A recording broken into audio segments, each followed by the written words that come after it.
and we can start. Okay, the recorder is on. Good to go. Okay, great. Let me share my screen.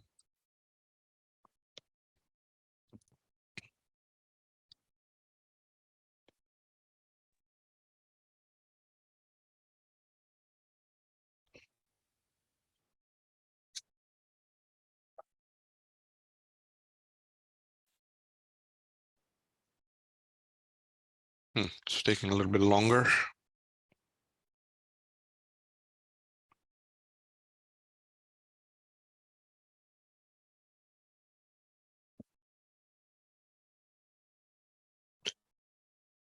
I hope I didn't crash my computer. It's just that thing is spinning instead of sharing. Just FYI, looks like your video is a little choppy as well. I don't know if that's affecting anything. Yeah, maybe try turning off the video. Yeah, I'll also, once I get control back, I'll turn off my video. Okay. I could also try sharing for you, Amar. Yeah, maybe that's. Yeah, you want to try that? Okay. Lewis, can you make me a co-host or give me Oh, sharing? I think you can see it now, right? Oh, yes. Yeah, we can see. Yeah, there it is. Okay.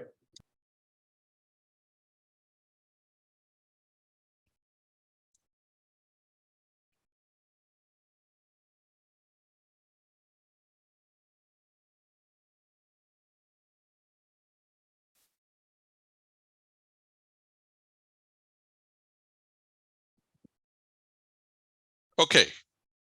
So this is a birds of feather session around the 5G Super Blueprint. And the question that Yogena and I are asking is there value in adding the Nephio project to it? So we have some background slides. The goal is really to have a discussion, not a presentation. But I'll go through the background slides. So the background is the 5G Super Blueprint has been a great initiative, and it has been a way to integrate multiple Linux Foundation networking, LF Edge projects together to show value for a private 5G use case. And there have been many incarnations of the 5G Super Blueprint. The first one, which came from, in fact, an effort that Brandon had started, the VCO effort. So VCO 3.0 was, which then became cloud native 5G Blueprint, and then 5G Super Blueprint was, Capgemini. It was a commercial one, not a pure open source one. Capgemini ran Capgemini 5G Core, Kalum UPF, Red Hat OpenShift as the Kubernetes layer, and then Darna Networks multi-cluster orchestration platform. The one that was shown at the last One Summit was GenXCom's RAN GXC, Capgemini's 5G Core, Kalum UPF, Red Hat OpenShift, and there was an IBM computer vision machine learning application. And there was also another variant that we had worked on as a community using a Rebecca RAN simulator, Magma 5G Core with Anukit, KubeRef, and ONAP and MCO. And that one, unfortunately, stopped once Magma 5G Core efforts stopped. So anyway, that's the background. So there have been many variations, and I think the 5G Super Blueprint is open to other projects. So let me see who's on the call. Okay, maybe I'll just give a quick Nephio overview. I think maybe everybody might know, but let me just go through just 2 or 3 slides. So Nephio is a new project. It was started last April. The first developer design summit was in June. And Nephio is a Kubernetes-based intent-driven automation of network functions and the underlying infrastructure that supports those functions. So it's orchestration for both network functions and the underlying infrastructure. And it uses Kubernetes as a way to do it. It allows users to express high-level intent and provides intelligent declarative automation that can set up the cloud and edge infrastructure, render initial configurations for network functions, and deliver those configurations to the right clusters to get the network up and running. So Nephio, I think, what are some of the interesting things? It's Kubernetes driven, intent driven, and it is meant for edge scale. So it has the intelligence to take those configurations, mutate them, and then ultimately deliver them to the right edge cloud.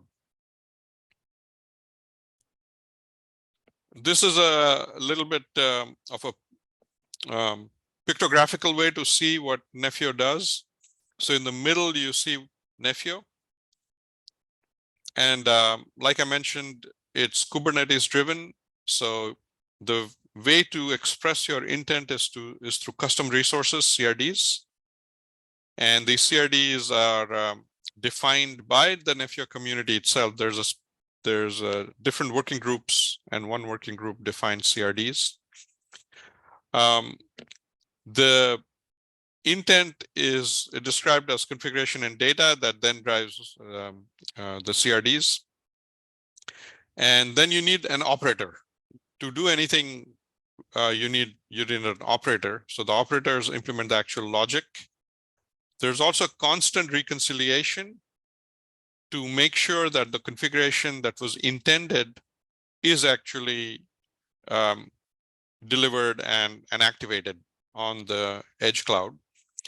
And so there's constant reconciliation, which is as you know, a principle of Kubernetes. And that does two things. One is it eliminates configuration drift. And second, it also takes care of day one, day two automatically. So any change in the intent trickles down all the way to the edge cloud. It bakes in CI/CD as the underlying, it's baked into the whole project, GitOps. And it's meant to scale, as I just discussed. So the architecture is such that you can have a very large number of edge clouds and they'll pull the configuration as opposed to pushing from a central site, and that lends itself to massive scalability. So in this picture, you see Nephio having three pillars. So the leftmost pillar is infrastructure. So cloud, it says cloud, but it's cloud and edge infrastructure automation, public and private. So you have a CRD for that and an underlying Kubernetes operator. And the Kubernetes operator is able to do infra orchestration. Right now, much of the effort is around software-defined infrastructure, but there's nothing that prevents it from, for example, using Ironic or something else to do bare metal. Then the middle pillar is network function orchestration. So you have CRDs for network functions, Kubernetes operator that then implements or instantiates the network functions on Kubernetes using Kubernetes. So that's the second pillar. The idea here is that network function vendors will have to write operators. So that's a underlying assumption. The community is doing it, creating a CRD and operator for free 5GC. So 5G core oriented CRD, and then a operator for free 5GC. So that's much of the effort in the community is around 5G core. And then the third pillar is network function and configuration. So workload configurations. And it can be, it shows Yang, but it could be anything. It's flexible. Again, you have an operator, and this operator shows netconf communication southbound. But like I said, it could be anything. So that's the general Nephio overview. On top is end-to-end service orchestration and slice management. So this is, it could be, ONAP, it could be MCO, it could be commercial telco mano, and doesn't matter. So that's the Nephio. That's Nephio in a nutshell. And just very quickly, it's a declarative intent, and the Nephio project makes a point of saying its configuration as data, not as code. So it's not infrastructure it's as code, but instead it's configuration as data, which means that there is no imperative in the description. It's purely declarative. So there's an intent design set of tools that will, some of them exist, some will be developed. So Design Studio, specialization of those packages. Kubernetes uses something called KRM, Kubernetes Resource. I forget what the M stands for. And those are bundled together in KPTs, kept packages. And then intent validation. Then you have deployment. So the way Nephio works is your intent gets mutated. So you could have a very high level intent, and then subsequently through a series of operators, it gets more and more refined until it's ready to be consumed by the edge cloud. So things like cluster selection, cross-cluster dependencies, and then the intent delivery. And the way the delivery happens is there's another project in Nephio called config sync, where the edge cluster pulls the configuration from the Nephio cluster. So essentially, Nephio is only 3 projects. It's Kubernetes, Porch, which does the kept package management using Git, and then config sync. So that's it, only 3 projects. Everything else is operators. And then there's a control loop for constant reconciliation. And then this is all in the Nephio cluster or the orchestration cluster. Then you have edge clouds, and they do a variety of things. They take that configuration and apply it to the local cluster. Basically, that's what happens.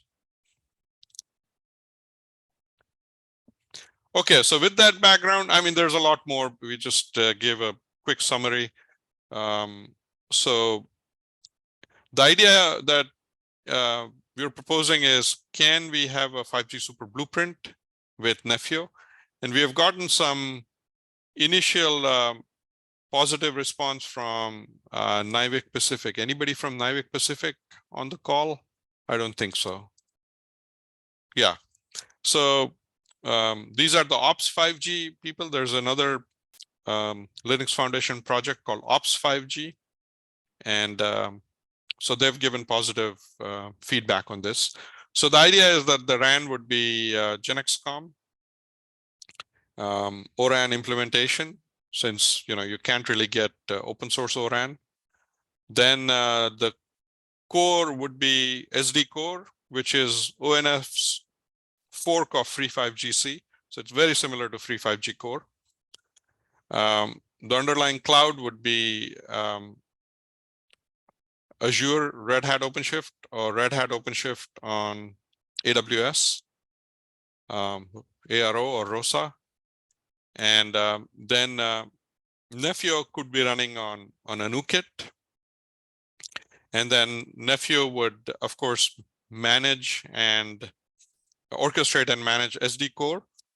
And then it would also orchestrate and manage the infrastructure for ORAN, and then orchestrate the network functions, the CUDU network functions. And we are also, so this is a little bit of a contradiction. The Nephio slide said network slicing management would be above Nephio, but you could do it in Nephio as well. So we are proposing we can use Nephio for network slicing as well. And then what we are saying, leaving out for now is O1, and we're proposing we can do O1 through ORAN SC, because doing O1 in Nephio would be a lot more work. So just to limit the amount of work, that's what we're proposing. Yogen, anything I missed you want to maybe jump in? No, I think Amar, you've covered it, and I think one idea here is we want to hear back from the community also, right? whether it makes sense and is there a value addition in what we all are discussing, right?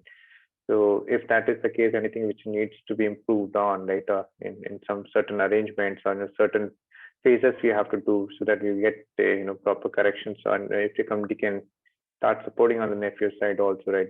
That way it's going to make a proper direction of the Nephio and 5G super blueprint to go hand in hand. That's the idea.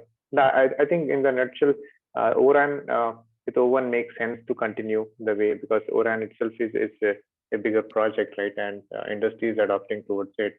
So I think the orchestration part and the infrastructure orchestration through the Nephio makes a lot of sense, especially the O2 interface, which ORAN committee has been pushing, and Nephio is actually realizing that in some sense, right? So I believe this is a good start. Okay, I have just one more slide and then we'll open it up to discussion. So what are we actually proposing? So this, Jürgen, you want me to cover it or do you want to cover it? Go ahead, I can join in, yeah. Okay. So Nephio for O2, which we just talked about. So this is the FOCOM IMS interface to do the infrastructure orchestration. And here we are already, the Nephio community is already doing some work on infra orchestration, which can be leveraged. Nephio based SD core orchestration and day zero configuration. This is actually also O2. This we forgot to write it. It's O2 NFO DMS. What's called O2 NFO in the ORAN Alliance specification. So here we can leverage work done by the free 5G core. Of course, the CRDs are meant for 5G core, so they would have to be redone for DU and CU, but at least there's a starting point. Oh, I'm sorry. I completely reversed it. This is SD core orchestration. So this we can leverage free 5GC. I'm sorry. This is the CUD orchestration of GXC, GenXCom, which is the O2 NFO DMS. Network slicing, we could create the intent using Nephio and then have the NSMF and NSMF functionality through Nephio as controllers. That'd be new activity. And then ORAN SC for O1, Nephio could be used, but I think it'll be a lot more work. And then we would also have to find a mech application to make the demo cool. For example, last time was computer vision, so this time it has to be something else. It could be for agriculture, for manufacturing, for healthcare, some vertical application. So that's what we are proposing. And yeah, with that, we just wanted to open it up and get a discussion going, some feedback, comments. Good morning, Amar. This is Madal, sir. Going back to slides where you were showing the architecture, there were some discussion for Super Blueprint FY23 planning. The proposals are out there. Network as a service has been talked about that we should try to demonstrate. In the past, we didn't do any automation or orchestration in our demo. So whether it's Nephio or some other automation tool or orchestration tool, I think it's a good idea to bring it in. I am indifferent to whether it's AMCO or Nephio or ONAP. But I think we should break down the components. I think you had a little bit of breakdown in your slide for RAN and core. I think one thing we're missing is the IP transport or transport as a service.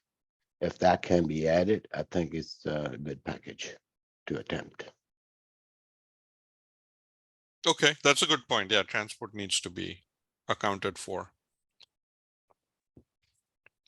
Amar, would you mind going back to that slide that Mudasar was talking about, the one with the diagram?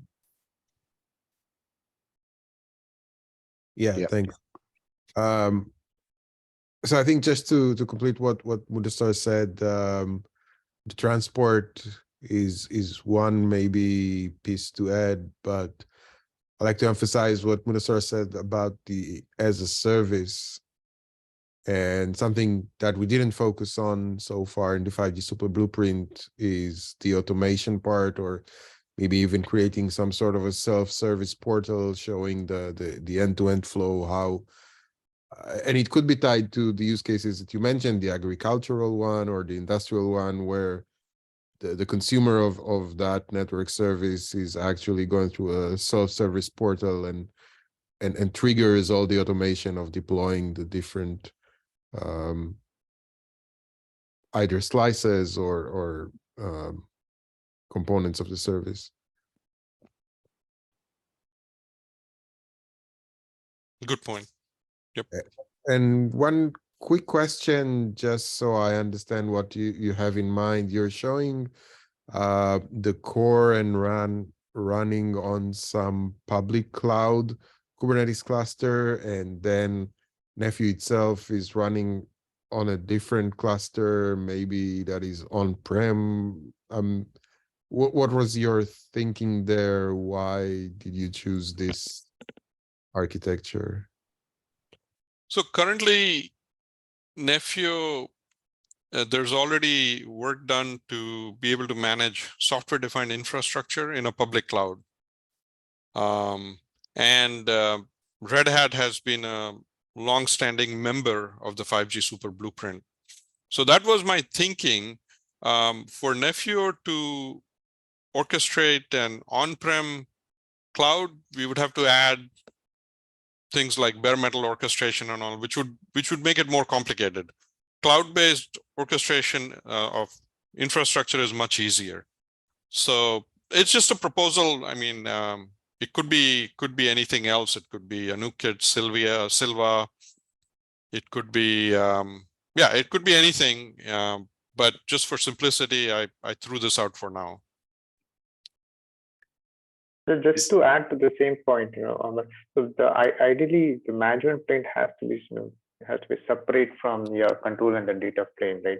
So idea is that when the core and the RAN start pushing a lot of information back to the management plane to scale up and do analytics on it, right?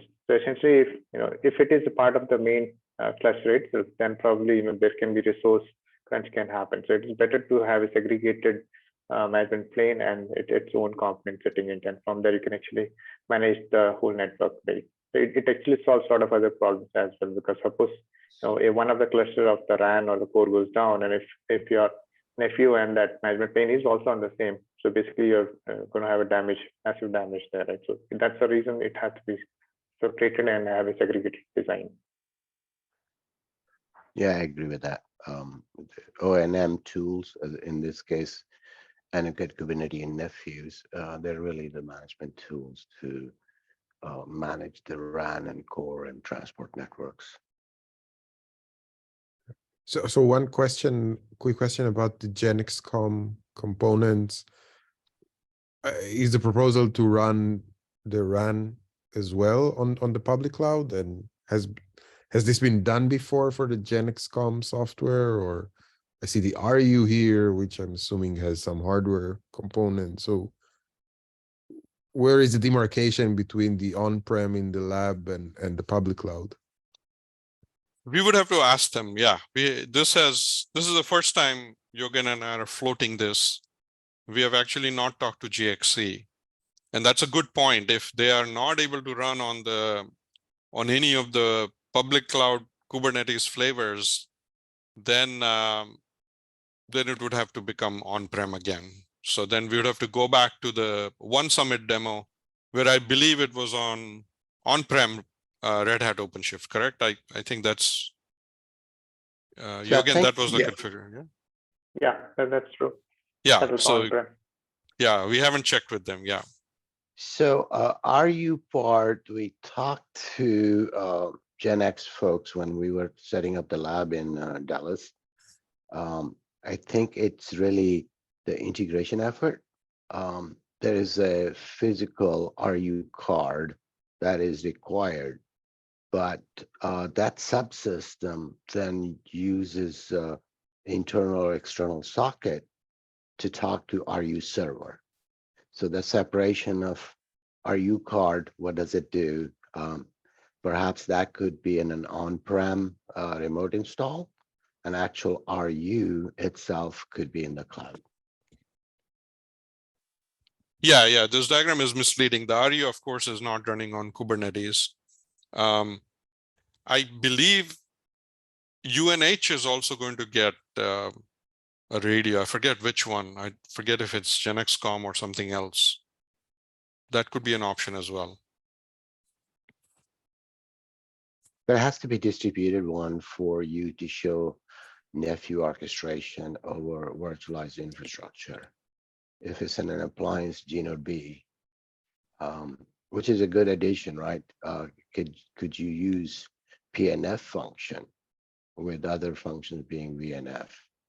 But I think in order to show RAN management, CUDU and RU orchestration, and it's O&M portion through Nephio, day 1 and day 2 configuration, I think it'll be better if it's a distributed one.